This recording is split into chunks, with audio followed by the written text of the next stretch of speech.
Kung pag-uusapan ng mga import na talagang nagpasabog sa PBA, hindi pwedeng mawala sa usapan si Chris Macolo. Isang high-flying forward na may kombinasyon ng bilis, lakas at skills. Mula sa pagiging NBA player hanggang sa pagiging isa sa pinaka-exciting na import sa Pilipinas, bawat galaw niya sa court ay siguradong highlight. Pero hindi naging madali ang lahat. May mga injury, setbacks at pagsubok na muntik ng pumigil sa kanyang pangarap. Pero sa kabila ng lahat, bumangon siya at pinatunayan kung bakit siya isa sa mga pinakadelikadong scorer na dumaan sa liga. Alamin natin ang buong kwento ni Chris Macolo, ang kanyang journey, struggles, at kung paano niya nakuha ang respeto ng mga fans sa buong mundo.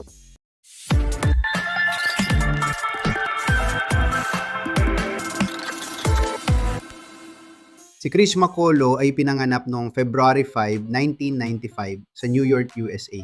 Lumaki siya sa isang lugar na may kahirapan, krimen at impluwensya ng gangs. Bata pa lang, naharap na siya sa matitinding pagsubok sa buhay. Isa sa pinakamalaking pagsubok sa kanya ay ang pagkamatay ng kanyang best friend nung siya ay teenager pa. Malaki ang naging epekto nito sa kanya at dito niya mas piniling ilaan ang sarili sa basketball upang makaiwas na rin sa gulo na nangyayari sa kanilang lugar. Dahil nais siyang mailayo sa peligro, ipinadala siya ng kanyang ina sa boarding school. Dito ay nag-aral siya sa Salisbury School, Brewster Academy at IMG Academy. Dito nagsimulang umangat ang kanyang basketball career. Naging isa siyang 5-star recruit. Ibig sabihin, isa siya sa pinakamagagaling na high school players sa US noon. Nang siya ay nag-college, naglaro siya para sa Syracuse University noong 2014-2015 season. Maganda ang kanyang naging simula. Nag-average siya ng 9.3 points, 6.9 rebounds at 2.1 blocks per game. Pero bigla itong naputol dahil sa kanyang ACL injury na nagpa-end ng kanyang season. Sa kabila nito, nagdesisyon pa rin siyang sumali sa NBA draft. Noong 2015 NBA draft, napili siya bilang ika-29 overall pick ng Brooklyn Nets. Pero dahil sa injury, na-miss niya ang kalahati ng kanyang rookie season. Naging limited rin ang kanyang playing time. Kahit may talent siya, nahirapan siyang magtagal sa NBA dahil sa injuries at kakulangan sa minutes.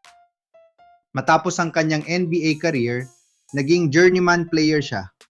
Naglaro siya sa iba't ibang bansa tulad ng China, Puerto Rico, Korea, Lithuania at Taiwan. Noong 2019, naging import siya ng San Miguel Beermen sa PBA. Dito ay grabe ang kanyang naging performance. Sa kanyang debut game, gumawa siya ng 47 points. At nakagawa rin siya ng career high nga sa PBA na 51 points. At ang pinakamahalaga, naging PBA champion siya noong 2019 Commissioner's Cup. Isa siya sa mga import na nagmarka talaga sa fans dahil sa kanyang energy at scoring ability. Sa kanyang mga huling taon, naglaro siya sa Taiwan. Sumali rin siya sa Strong Group Athletics noong 2024 Jones Cup.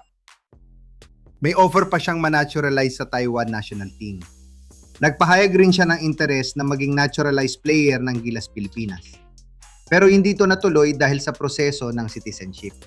Sa huli, kahit na hindi naging madali ang kanyang basketball career, isa pa rin si Chris Macolo sa naging halimbawa ng may talent na sinubok ng injuries. Sa ngayon, si Chris Macolo ay naglalaro sa Taiwan Beer Leopards. Salamat sa panunood. Kung nagustuhan mo ang video na ito, huwag kalimutang i-like, mag-comment at mag-subscribe para sa mas marami pang PBA stories at basketball content.